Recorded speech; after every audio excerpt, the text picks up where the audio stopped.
अस्सलाम वालेकुम स्टूडेंट्स, कैसे हैं आप सब लोग। I hope that you all are fine. बच्चों, उम्मीद है कि आप सब ठीक होंगे। 6th class today it is our second lecture of English B 6th class. आज हमारा इंग्लिश बी का दूसरा लेक्चर है in which we are going to read a letter which is included in your first term.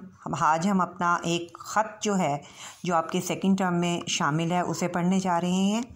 And the topic of the letter is write a letter to your father asking him for money। अपने वालिद साहब को पैसों के लिए ख़त लिखें और ये ख़त आपकी स्क्रीन पे शो हो रहा है।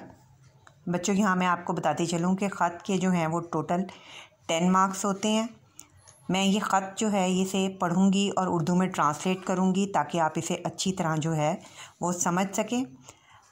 Students, you have to pay much attention how to write a letter.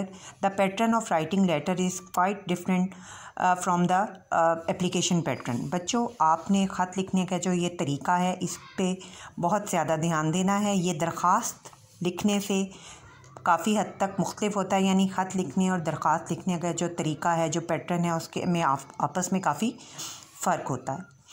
Now I am going to start the letter। First of all, we have to write examination hall. After that examination hall, you have to put a comma after it।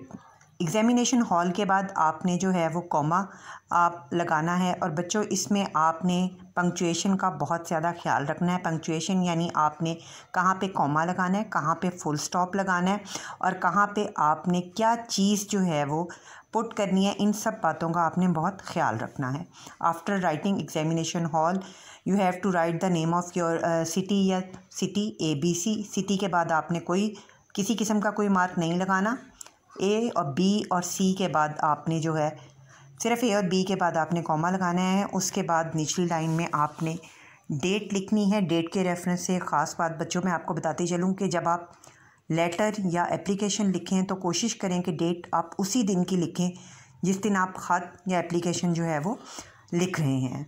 उसके बाद है first मई के बाद comma है। और उसके बाद है 2016 के बाद आपने किसी किस्म का कोई पंक्चुएशन मार्क यहाँ पे ऐड नहीं करना। उसके बाद है डियर फादर, मोहतरम अब्बा जान, I have been planning to write you for many days but could not find time to do so. मोहतरम वालिद साहब, मैं बहुत दिनों से आपको ख़त लिखने के बारे में सोच रहा था मगर मुझे ऐसा करने के लिए वक्त नहीं मिल रहा था। My exams are approaching near and I am busy preparing for them. मेरे इम्तहानात जो हैं वो बहुत नज़दीक हैं और मैं उनकी तैयारी में मसरूफ़ हूँ। I already have revised my course. मैं पहले ही अपना तमाम निसाब जो है उसकी दोहराई कर चुका हूँ। You need not worry about my studies. आपको मेरी पढ़ाई के बारे में फ़िक्रमंद होने की ज़रूरत नहीं है। The only problem that I face these days is that I am short of money as I bought some books which has upset my budget.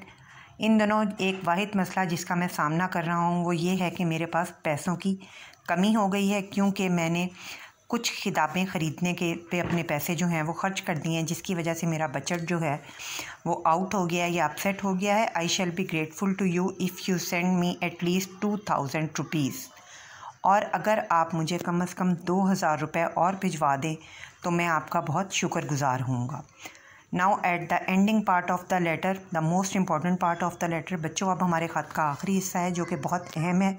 इसमें हम लिखते हैं योर्स अफेक्शनेटली। और आप में से बहुत से स्टूडेंट योर्स लिखने में ये मिस्टेक करते हैं कि वो योर के बाद एपोस्ट्रॉफ़ी S डाल देते हैं।